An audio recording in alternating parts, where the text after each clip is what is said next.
လူဘဝရောက်လာတဲ့အခါမှာကျေးဇူးအရှိဆုံးပုဂ္ဂိုလ်ကဘယ်သူလဲလို့ဆိုရင်မိဘနှစ်ပါးပဲအဲ့တော့မိဘနှစ်ပါးနဲ့ပတ်သက်လာလို့ရှိရင်မလုပ်သင့်တာကဘာလို့ဆိုရင်မိဘကိုပြန်ပြောတာတို့မိဘကိုရန်တွေ့တာတို့မိဘကိုကျေးဇူးကမ်းတာတို့မိဘစကားနားမထောင်တာတို့ဒါတွေကမလုပ်သင့်ဘူးမယုံသိမလေးစားလို့မိဘကိုယ့်ရဲ့ပညာနည်းခြင်းနဲ့နည်းလိမ့်မယ်ဒါကတော့မိဘအတိုင်းမိဘဖြစ်တာနဲ့ကိုယ့်ရဲ့ပညာတတ်လိမ့်မယ်လို့တော့ဒီလိုတော့ပြောလို့မရဘူးနော်အဲ့တော့ကိုယ့်ရဲ့ပညာမ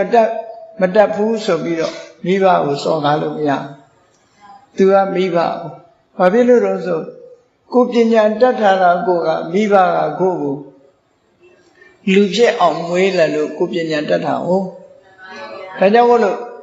ဣမတ္တလောကတ္တဓာတ်တိတာတော်လို့မြတ်စွာဘုရားဟောတာဒီလောကကြီးလာခွင့်ပေးလိုက်တာဒီလောကကြီးနဲ့တွေ့ဆုံခွင့်ပေးတာကမိဘရဲ့ခြေစွအခုခေတ်တချို့မိဘတွေဆိုလာခွင့်တောင်မပေးဘူးနော်ကြိုတင်ပြီးတော့တားဆီးတာတွေလည်းရှိတယ်လေကြိုတင်ပြီးတော့တားဆီးလာလည်းရှိတယ်နောက်ဆုံးမှအသက်ရှင်ခွင့်မပေးအောင်မပေးတာတွေလည်းအများကြီးရှိတယ်အခုအဲ့တော့ကိုယ့်ကိုလူဘဝရောက်လာတဲ့ပုဂ္ဂိုလ်တွေဟာမိဘကျေးဇူးကိုအများကြီးတင်ရမှာဘာလို့လဲဆို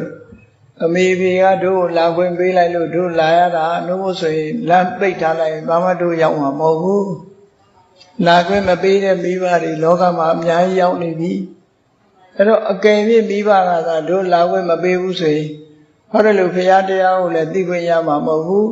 ပညာရက်တွေကိုလည်းနားလည်ခွင့်ရမှာမဟုတ်ဘူးလောကကြီးရဲ့အကြောင်းလည်းဘာမှသိလိုက်မှာမဟုတ်ဘူးလို့ဟောရှိနော်အဲ့တော့မိဘရဲ့ကျေးဇူးကတောင်းတောင်းအင်းရှောက်မတွေးနဲ့ဒီတစ်ခုနဲ့တင်ကျေးဇူးကြီးလာပြီဒါတစ်ခုနဲ့တင်ကျေးဇူးကြီးလာပြီအဲ့ဒါလို့ကျေးဇူးကြီးမားတဲ့မိဘကိုစော်ကားခြင်းဆိုတာလုံးဝမလုပ်သင့်ဘူး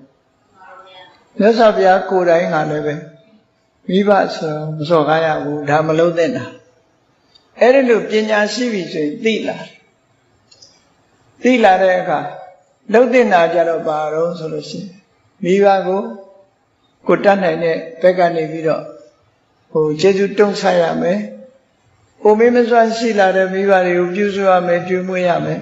။နော်။ဆောင်းအောင်နေမလုပ်ရဘူးမိဘနဲ့ပတ်သက်လာလို့ရှိရင်ကိုငယ်ငယ်တုန်းကသူတို့ကဆောင်းနေတာမဟုတ်ဘူး။ကိုရွယ်ရောက်တဲ့အခါကျကိုကဆောင်းနေလို့ရှိရင်မဟုတ်သေးဘူးနော်။အဲ့ဒါလို့ဆောင်းတတ်တဲ့လူဟာကိုကြီးလာရင်ကိုသားသမီးကကိုပြန်ဆောင်းလိုက်မယ်အဲ့ချာဒါသေးချာပေါ့ပဲ။ဒီဘဝတည်းမဲ့ဆောင်းခံရတဲ့လူတွေရှိတယ်လေ